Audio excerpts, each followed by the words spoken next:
തദ്ദേശ തെരഞ്ഞെടുപ്പിലെ ആദ്യഘട്ട പരസ്യ പ്രചാരണം നാളെ അവസാനിക്കാനിരിക്കെ വോട്ടുറപ്പിക്കാനുള്ള അവസാനവട്ട ഒട്ടപ്പാച്ചിലാണ് സ്ഥാനാർത്ഥികൾ ഉള്ളത്. 7 ജില്ലകളിലാണ് ചൊവ്വാഴ്ച വോട്ടെടുപ്പ് നടക്കുക. സമഗ്ര കവറേജുമായി മാതൃഭൂമി ന്യൂസും തയ്യാറാണ്. വിവിധ ജില്ലകളിൽ നിന്നും തെരഞ്ഞെടുപ്പ് വിശേഷങ്ങളുമായി ഞങ്ങളുടെ പ്രതിനിധികൾ ചേരുകയാണ്. തിരുവനന്തപുരത്തേക്ക് തന്നെ നമുക്ക് പോകാം. ആദ്യം ഏറ്റവും ഉശിരൻ പോര് നടക്കുന്ന തിരുവനന്തപുരം ജില്ല.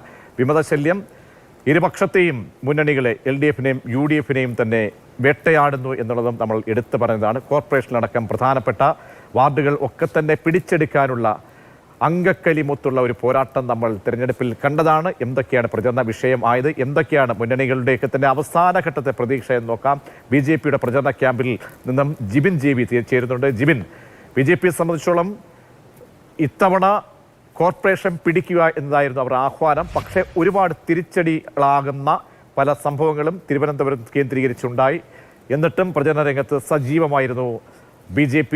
എന്തൊക്കെയാണ് പ്രതീക്ഷകൾ? ഇപ്പോൾ ഏത് സ്ഥലത്താണ്, ഏത് ഏരിയയിലാണ് ജിബിനുള്ളത്? പ്രജീഷ്, ഞാനിപ്പോൾ നിൽക്കുന്നത് കവടിയാറിലാണ്. കവടിയാർ കൊട്ടാരത്തിനടുത്താണ്. ഇവിടെ നിന്ന് അല്പസമയത്തിനകം തന്നെ BJP-യുടെ തിരഞ്ഞെടുപ്പിന്റെ ഭാഗമായിട്ടുള്ള റോഡ് ഷോ ആരംഭിക്കുന്നതാണ്. കവടിയാർ മുതൽ പേരൂർക്കട വരെ നീണ്ടു നിൽക്കുന്ന ഒരു ജാഥയാണ് സംഘടിപ്പിച്ചിട്ടുള്ളത്. സംസ്ഥാന അധ്യക്ഷനായ രാജീവ് ചന്ദ്രശേഖറിന്റെ നേതൃത്വത്തിലാണ് ഇന്നത്തെ ഈ ഒരു റോഡ് ഷോ നടക്കുന്നത്. അല്പസമയത്തിനകം തന്നെ അത് ആരംഭിക്കുകയും ചെയ്യും. നേരത്തെ പ്രജീഷ് പറഞ്ഞതുപോലെ സമീപകാലത്ത് കുറച്ച് തിരിച്ചടികൾ ഉണ്ടായിട്ടുണ്ടെങ്കിൽ പോലും ഈ വർഷം തിരുവനന്തപുരം കോർപ്പറേഷൻ പിടിച്ചെടുക്കാമെന്നുള്ള ഒരു ലക്ഷ്യത്തോടുകൂടി തന്നെയാണ് BJP ക്യാമ്പിന്റെ പ്രവർത്തനങ്ങളെല്ലാം. നമ്മളോടൊപ്പം ഇപ്പോൾ ചേരുന്നത് കവടിയാറിലെ സ്ഥാനാർത്ഥിയാണ് മധുസൂദനൻ ചേട്ടനാണ്. മധുസൂദനൻ ചേട്ടൻ്റെ ചരിത്രം അറിയാം. അതായത് മുൻപ് 2015 തോന്നുന്നു CPM-ന്റെ മേയർ സ്ഥാനാർത്ഥിയെ തോൽപ്പിച്ചുകൊണ്ട്, ജയൻ ബാബുവിനെ തോൽപ്പിച്ചുകൊണ്ടാണ് വിജയിച്ച് കയറിയത്. പിന്നീട് ആ വിജയം ആവർത്തിച്ചു. ഇപ്പോഴും നിൽക്കുന്നത് കോൺഗ്രസിൻ്റെ മേയർ കാൻഡിഡേറ്റിനെതിരെയാണ് നിൽക്കുന്നത്. ആ ഒരു പോരാട്ടം, അതായത് മേയർ സ്ഥാനാർത്ഥിയെ തന്നെ, എതിർപക്ഷത്തെ മേയർ സ്ഥാനാർത്ഥിയെ തോൽപ്പിക്കാൻ സാധിക്കുമെന്നുള്ളൊരു പ്രതീക്ഷയുണ്ട് ഇത്തവണ. അല്ല, അതുകൊണ്ടാണ് രാജീവ് ചന്ദ്രശേഖർജി എന്നെ അവിടെ തന്നെ കവടിയാർ വാർഡിൽ തന്നെ സ്ഥാനാർത്ഥിയാക്കി. നമുക്ക് വിജയം സുനിശ്ചിതമാണ്, അതിനകത്ത് ഒരു സംശയമില്ല. മേയർ സ്ഥാനാർത്ഥി ശബരിനാഥാണെങ്കിൽ അദ്ദേഹത്തെ കുറച്ചൊന്നും കാണുന്നില്ല. പക്ഷേ BJP സ്ഥാനാർത്ഥിയായ മധുസൂദനൻ നായരുടെ വിജയം സുനിശ്ചിതമാണ്. അത് നമ്മൾ ജനം നിശ്ചയിച്ച് കഴിഞ്ഞിരിക്കുന്നതാണ് വാസ്തവം. ഇപ്പോൾ ചേട്ടൻ്റെ കാര്യം മാത്രമല്ല, തിരുവനന്തപുരം കോർപ്പറേഷൻ്റെ BJP-യുടെ വിജയ പ്രതീക്ഷയാണ്. എത്രത്തോളം സീറ്റ് നേടുമെന്നുള്ളൊരു പ്രതീക്ഷയിലാണ് പ്രവർത്തനങ്ങൾ? BJP 60-65 സീറ്റിനകത്ത് തീർച്ചയായിട്ടും കൗൺസിലർമാരുണ്ടാവും. അങ്ങനെ BJP-യുടെ ഒരു മേയർ ഈ വരുന്ന 2025 ഡിസംബർ ലാസ്റ്റിൽ തിരുവനന്തപുരത്തെ വാഴുന്ന അനന്തപുരിയിലെ തിരുവനന്തപുരം നഗരസഭയുടെ മേയറായി അവരോധിക്കുക എന്നുള്ളത് ജനം തീരുമാനിച്ചു കഴിഞ്ഞിരിക്കുകയാണ്. ഞാൻ തീരുമാനിച്ചല്ല, ജനം തീരുമാനിച്ചു കഴിഞ്ഞിരിക്കുകയാണ്. അതാണ് വാസ്തവം എന്നുള്ളത്, അതാണ് സത്യം, അത് നടന്നിരിക്കും. മറ്റൊരു കാര്യമെന്ന് പറയുന്നത്, തിരുവനന്തപുരം കോർപ്പറേഷൻ BJP പിടിച്ചെടുത്തു കഴിഞ്ഞാൽ 35-45 ദിവസത്തിനകം തന്നെ പ്രധാനമന്ത്രി നേരിട്ട് ഇങ്ങോട്ടേക്ക് എത്തുമെന്നുള്ള ഒരു കാര്യമൊക്കെ പറയുകട്ടെ, അങ്ങനെ ഒരു ഇതുണ്ടോ? അതെ, പ്രധാനമന്ത്രി പറഞ്ഞാൽ ചെയ്തിരിക്കും, ചെയ്യുന്നതേ പറയും. അതാണ് എൻ്റെ പറയുന്നത്. കൃത്യമായി ചെയ്തിരിക്കും, ചെയ്യാൻ പറ്റുന്ന കാര്യമേ അദ്ദേഹം പറയുള്ളൂ.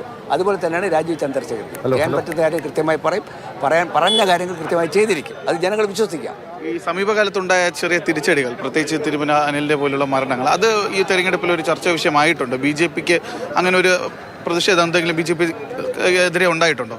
അല്ലേ, അനിലിൻ്റെ മരണമൊക്കെ നമ്മളെ വളരെയധികം വേദനിപ്പിച്ച ഒരു കാര്യമാണ്. കാരണം നമ്മുടെ കഴിഞ്ഞ 10 വർഷക്കാലം അദ്ദേഹം എന്നോടൊപ്പം ഉണ്ടായിരുന്നതാണ്. വലിയൊരു നേതാവാണ്. നമ്മുടെ കൗൺസിൽ പാർട്ടിയുടെ ഏറ്റവും വലിയ സമുന്നതനായ നഗരസഭയിലെ ഭരണസമിതിയെ വിറപ്പിച്ച ഒരു നേതാവാണ്, ഒരു കൗൺസിലറായിരുന്നു. അത് നമുക്ക് വളരെ വിഷമമുണ്ട്. പക്ഷേ അതൊന്നും ജനം വോട്ടാക്കി അതിനെതിരെയൊന്നും ജനം പ്രതികരിക്കില്ല.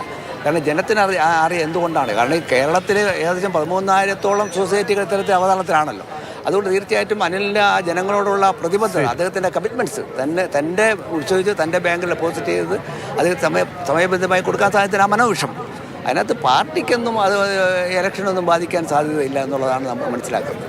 34 നിന്ന് 65 സീറ്റിലേക്ക് BJP എത്തും, തീർച്ചയായിട്ടും പോകും. അത് ഞാൻ പറഞ്ഞത് ഇത് എൻ്റെയോ BJP-യുടെയോ തീരുമാനമല്ല. ജനം, പൊതുസമൂഹം, തിരുവനന്തപുരത്തെ നഗരസഭയുടെ ഏകദേശം 10-12 ലക്ഷം വരുന്ന പൊതുസമൂഹം തീരുമാനിച്ചു വച്ചിരിക്കുന്നതാണ് BJP-യെ ബഹുഭൂരിപക്ഷം കൗൺസിലർമാരെയും 60-65 കൗൺസിലർമാരെ തിരുവനന്തപുരത്തെ നഗരസഭയിൽ എത്തിച്ചുകൊണ്ട് ഭരണം BJP-യുടെ ഒരു മേയർക്ക് കൊടുക്കാമെന്ന് ജനം തീരുമാനിച്ചു വെച്ചിരിക്കുകയാണ്.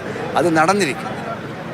പ്രതീക്ഷ തന്നെയാണ്. കാരണം BJP മുന്നോട്ട് വയ്ക്കുന്ന കുറച്ച് ആശയങ്ങളുണ്ട് ഇത്തവണത്തെ തിരഞ്ഞെടുപ്പിൽ. നമ്മൾ ഇത് അല്പസമയത്തിനകം തന്നെ ആരംഭിക്കുന്ന റോഡ് ഷോയുടെ ഭാഗമായി അലങ്കരിച്ചിരിക്കുന്ന വണ്ടിയാണ്. ഈ വണ്ടിയിൽ എഴുതിയിരിക്കുന്ന വാക്കുകളുണ്ട്: വേണം ഭരണമാറ്റം, വേണം വികസിത അനന്തപുരി എന്നുള്ളത്. അതായത് വികസന അനന്തപുരി എന്നുള്ള ഒരു ലക്ഷ്യത്തോടു കൂടിയാണ്, അങ്ങനെ ഒരു ടാഗ് ലൈൻ മുന്നോട്ട് വെച്ചുകൊണ്ടാണ് ഇത്തവണ BJP സംസ്ഥാന നേതൃത്വം തന്നെ പ്രത്യേകിച്ച് നേരിട്ട്, അതായത് BJP-യുടെ സംസ്ഥാന അധ്യക്ഷൻ തന്നെയാണ് പറഞ്ഞതുപോലെ തന്നെ തിരുവനന്തപുരത്ത് BJP കുറിച്ച് പറയുകയാണെങ്കിൽ ഇത്തവണ പോരിലിറങ്ങുമ്പോൾ ഒരുപാട് പ്രതീക്ഷകൾ ഉണ്ട്. പ്രതീക്ഷകൾക്ക് തിരിച്ചടിയായി ചില സംഭവ വികാസങ്ങൾ നടന്നിരുന്നു. ചില ആത്മഹത്യകൾ BJP നന്നായിട്ട് കുലുക്കിയിട്ടുണ്ട്. പക്ഷേ അതൊന്നും തിരഞ്ഞെടുപ്പ് രംഗത്ത് പ്രതിഫലിക്കില്ല എന്ന ആത്മവിശ്വാസത്തിലാണ് കളം നിറയുന്നത്. റോഡ് ഷോയിൽ നിന്നുള്ള തത്സമയ വിവരങ്ങളാണ് കണ്ടത്. അതേപോലെ തന്നെ LDF-ഉം UDF-ഉം തികഞ്ഞ രീതിയിൽ നല്ല രീതിയിൽ അവിടെ പ്രചരണം കടുപ്പിക്കുകയും കൊഴിപ്പിക്കുകയും ഒക്കെ ചെയ്യുകയാണ്.